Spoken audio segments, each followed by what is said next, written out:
निष्ठा ब्रह्मबोध साधन चतुष्टय के बिना वो प्राप्त नहीं हो सकता।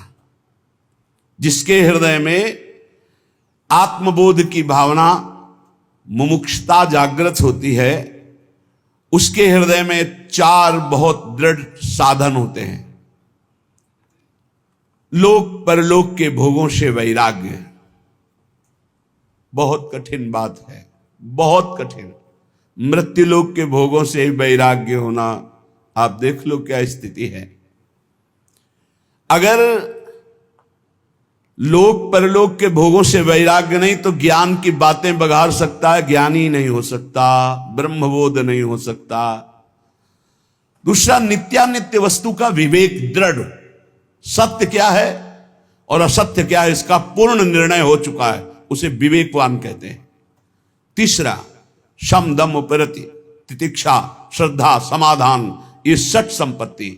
शम इंद्रियों का निग्रह, दम मनोनिग्रह, उपरति भोगों की स्थिति है ही नहीं, भोग है ही नहीं, ऐसी स्थिति है, त्याग वैराग्य से ऊपर उपरति। तितिक्षा महान सहनशील, श्रद्धा गुरु और संत वाक्य शास्त्र वाक्य यथावत बिल्कुल ज्यों का त्यों मानना, समाधान चित्त अपने लक्ष्य पर स्थित हो चुका है। और चौथा, मुमुक्षता, घोर मुमुक्षता, कैसे ब्रह्मबोध हो, भारी व्याकुलता। ये 4 साधन चतुष्टय जब होते तब ज्ञान की प्राप्ति होती है। और प्रेम इससे ऊपर की बात है। इंद्रियों का दमन, द्वंद्वों का सहन करना, मान अपमान लाभ हानि दुख सुख, भोगों में उपरति, अटल श्रद्धा, संदेह रहित मन की स्थिति, ये शांत रस में पाई जाती। जो ब्रह्माकार वृत्ति की बात कहेगी हमारे यहां, वो भाव देश में शांत रस में है।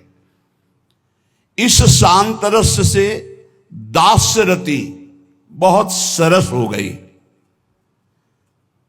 उसके एक एक इंद्री मन सब प्रभु की दासता के भाव में हो गए। मन दास, बुद्धि दास, चित्त दास, अहम दास, असभिमान जाय जन भोरे, मैं सेवक रघुपति पति मोरे, हम श्री श्यामाजू के बल अभिमानी। ये दासत्व मूल सबके अंदर रहता है, हर भाव में दासत्व रहता है। सबकी दासता, इंद्रियों की गुलामी, मन की गुलामी, काम की गुलामी, क्रोध की गुलामी, ये तो शांत रस में ही छूट जाती है। समझिए कौन से रस में हो, शांत रस में ये सब छूट जाती। दास्य भाव तो और आगे की बात। जिसने हृदय से भगवान के दासत्व को स्वीकार कर लिया, उसकी पहचान है वो लोक लोकांतर के किसी भोग, किसी पद, किसी सिद्धि का दास नहीं हो सकता। जब ये भाव प्रगाढ़ उत्कृष्टतर होता है तब उसके हृदय में सख्य भाव और गाढ़ वात्सल्य और महामाधुर श्रृंगार रस, गोपी भाव और फिर सहचरी भाव। इसलिए इस भाव तक पहुंचना साधना के बल पर असंभव है। भगवत रसिक जी कहते हैं कि ये ललिता सखी उपासना है सिंहिन को छीर, है सिंहिन को छीर, रुके कुंदन के बासन, कै बच्चा के पेट और घट करे विनाशन, और घट करे विनाशन। यही जो आप देख रहे हो, यही घट करे विनाशन। बुद्धि काम नहीं करती। या तो बच्चा किसी रसिक महापुरुष का बन चुका है या ललिता विशाखादि की पात्रता प्राप्त कर ली, असंभव, तब वो इसे देहाती भाषा में कहें तो बिना वृंदावन की रज का सेवन किए, रसिकों का संग किए, किसी की सामर्थ्य नहीं है राधा किशोरी को जानना या राधा प्रेम को जानना। ये वृंदावन है, ये वृंदावनेश्वरी का निज महल है, ये महाप्रेम है।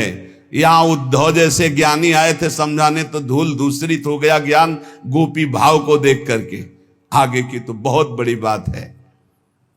ये महामाधुर्य रस ये सहज कृपा से प्राप्त होता है। ये अपने लोग जो आए हैं ये साधन बल से आए हुए नहीं हैं, अपने लोग कृपा बल से आए हुए हैं। न जाने कौन से गुण पर दया निधि रीझ जाते। हमें तो लगता है हमारे अवगुणों से रीझ गए। अरे इसका निस्तार कभी नहीं हो सकता, इसलिए रीझ करके उन्होंने कृपा करके लाडली जी ने खींच लिया। गुण तो कोई है ही नहीं जिन गुणों से वो रीझ जाए। जिन गुणों से मेरी लाडली लाल जुगल जोरी रीझती, वो गुण तो अपने में एक भी नहीं दिखाई देते अपने लोगों में। जो वर्णन है त्याग उपरति, जो वर्णन है सो सुख वांछा का त्याग, ये तो असंभव है। तो फिर हुआ कैसे? बोले कहो कृपा ते कहा न होई। कृपा हो गई, कृपा से बात समझ में आ गई। ये कृपा से समझ में आती है, ये तर्क विवाद विद्वता से समझ में नहीं आती। सबसे पहली कृपा स्फुरित होती उपासक के हृदय में, उसके अंदर एक लगन लगती है मधुर स्मरण की। पकड़ो कृपा पात्र जनों, अमर्याद अबाध स्मृति। कोई भी हमारी अखंड स्मृति को तोड़ न पावे, ये विशिष्ट कृपा पात्र उपासक के अंदर राधा राधा राधा, ये अखंड स्मृति। जब उपासक इस मधुर स्मृति को पकड़ लेता है तो उसका स्तर ऊंचे उठने लगता है अध्यात्म की धरा पर। हर प्रश्न का उत्तर नाम जप होता है, क्योंकि बिना नाम बल के, अध्यात्म बल के आपके अंदर जो ज्ञान है उसका आप प्रयोग नहीं कर सकते। जैसे आपके अंदर ज्ञान है कि ये गलत है, नहीं करना चाहिए, पर आप करोगे क्योंकि आपके अंदर बल नहीं। जैसे आपके अंदर आवश्यकता भगवान की है लेकिन चाहत भोगों की है, इसलिए आवश्यकता की पूर्ति कभी नहीं हो सकती। अगर चाहत मिटा दी जाए तो आवश्यकता तत्काल पूर्ण हो जाएगी। चाहत मिटाना ये ज्ञान बल से होता है। ये ज्ञान बल अध्यात्म बल है। अध्यात्म बल श्री हरिवंश नाम बल लहो, अपने मन भाई सब कहो, रहो शरण हरिवंश की। नाम बल हमारे बल श्री वृंदावन रानी, इनका नाम राधा राधा राधा। जो प्रेम मार्ग का पथिक होता है वो किसी भी बंधन से मुक्त होने की प्रार्थना नहीं करता। मेरे ये दोष मिट जाए, मेरे द्वंद्व मिट जाए, मेरा ये दुख मिट जाए, नहीं प्यारे। यदि दोष दुख द्वंद्व देखकर मुस्कुराते हो तो सदैव हमारे पास रहें और आप मुस्कुराते रहो। बस ये चाहो न सुगति सुमति संपत्ति कछु रिद्धि सिद्धि विपुल बढ़ाई, हेतु रहित अनुराग राम पद बढ़ो अनुदिन अधिकाई। चाहो न सुगति, मेरा कल्याण हो जाए, मुझे नहीं। सुमति, मैं बहुत सुंदर बुद्धि वाला, संपत्ति, मेरी रिद्धियां सिद्धियां विपुल बढ़ाई, प्रतिष्ठा नहीं।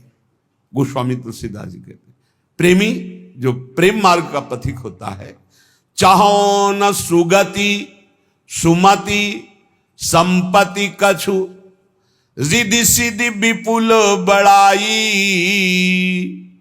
हेतु रहित अनुराग राम पद बढ़ो अनुदिन अधिकाई। बिना हेतु के आराध्य देव में प्रतिपल प्रेम बढ़ता रहे, बस मुझे और कोई सुगति सुमति संपत्ति रिद्धि सिद्धि प्रतिष्ठा मान बढ़ाई नहीं चाहिए प्रभु, नहीं चाहिए।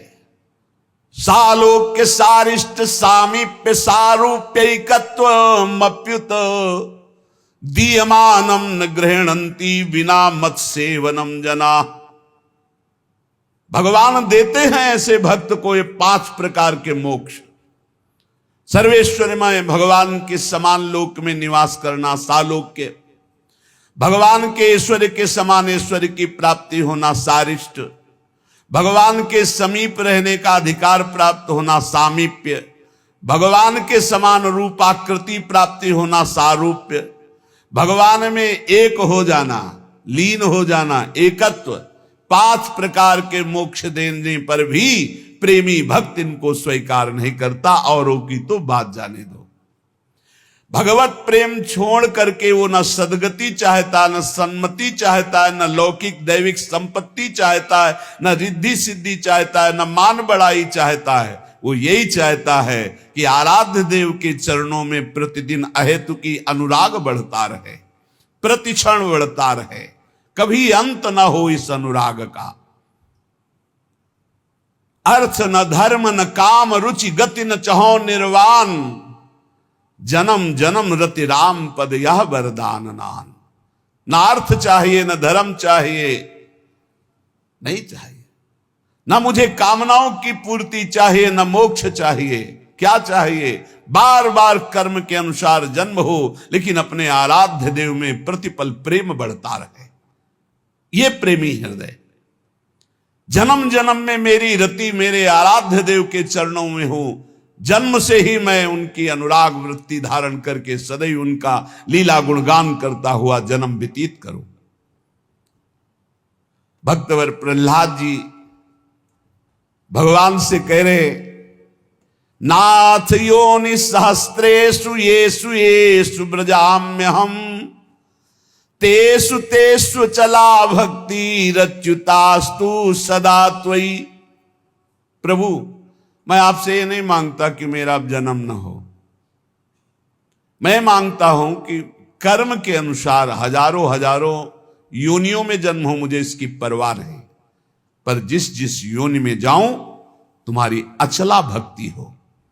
हरिवंश महाप्रभु कहते हैं, यत्र यत्र मम जन्म कर्म भिन्नार के परमे पदे अथवा राधिका रति निकुंज मंडली तत्र तत्र हृदय में विराजता। जहां जहां मेरे कर्म के अनुसार जन्म हो, चाहे नारकी योनियों में चाहे परम पद में, मुझे इसकी कोई परवाह नहीं। हे मेरी लाडली, अपनी सहचरियों के साथ, लालजू के साथ हमारे हृदय में सदैव खेलती रहो। जहां मनावे वहां जन्म दो, जहां मनावे वहां भेज दो, मुझे कोई परवाह नहीं। जा राखो ता रहो, मान सुख राशि है। क्या चिंता, क्या परवाह अलवेली सरकार की शरण में। प्रेमावतार महाप्रभु गौरांग देव चैतन्य देव जी कह रहे हैं, न धनम न जनम न सुंदरीम कविताम वा जगदीश कामये मम जन्मन जन्मनीश्वरे भवता भक्ति रहे तुकी त्वयि। प्रभु, मुझे धन नहीं चाहिए, मुझे परिवार सुख नहीं चाहिए, मुझे सुंदरी स्त्री नहीं चाहिए, मुझे कविता काव्य शक्ति नहीं चाहिए। हे जगदीश, हे मेरे श्री कृष्ण, बार बार जन्म हो कर्म के अनुसार, पर आपकी अहेतु की भक्ति से युक्त हो। धन जन कविता सुंदरी चहो न मैं जगदीश, बनी रहे प्रति जन्म में भक्ति अहेतु की। यही जोनि जन्मो कर्म बस, राम पद अनुराग हो। ये हमें क्या चिंता। इस परम प्रेम स्वरूपा भक्ति मार्ग में जिस साधक को ये मार्ग मिल जाता है, वो अनन्य हो जाता है, उसकी पहचान है।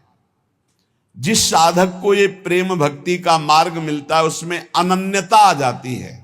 बहुत खास बात है, खास बात है।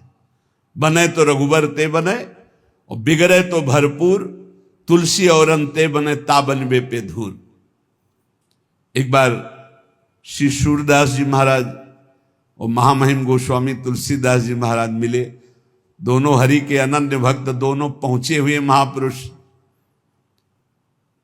विनोद हुआ। गोस्वामी जी से श्री सूरदास जी ने कहा, आपके प्रभु श्री राम तो द्वादश कलाओं से युक्त है और मेरे श्री कृष्ण षोडश कलाओं से युक्त है। अच्छा, मेरे प्रभु द्वादश कलाओं से?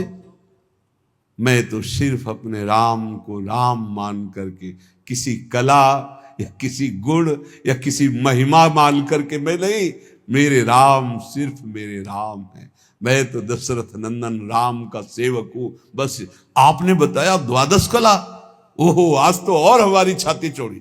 वहां नहीं गई, षोडश कला पे बुद्धि नहीं गई। अपने इष्ट से अलग चिंतन ही नहीं हो सकता, चाहे जितना आप कहो। एक भरोसो एक बल एक आस विश्वास, एक राम घनश्याम हित, चातक तुलसीदास। चातक, चातक का प्रेम अनन्यता का उदाहरण है। कह रहे हैं कि गोस्वामी तुलसीदास जी जैसे कह रहे हैं चातक तुलसीदास, ऐसे प्रेमी उपासक का चित्त अपने इष्ट पे अनन्य हो जाता है। चातक का बड़ा निष्ठापूर्ण भाव है।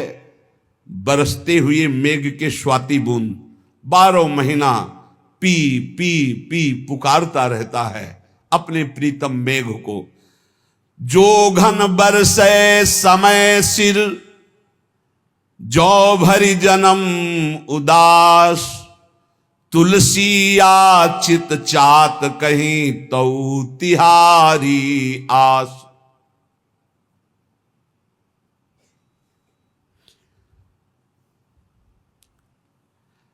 चातक केवल एक मेघ से स्वाति बूंद चाहता है, वो दूसरे की तरफ ताकता नहीं। प्यासा मर जाए दूसरे जल में चोंच नहीं डालेगा।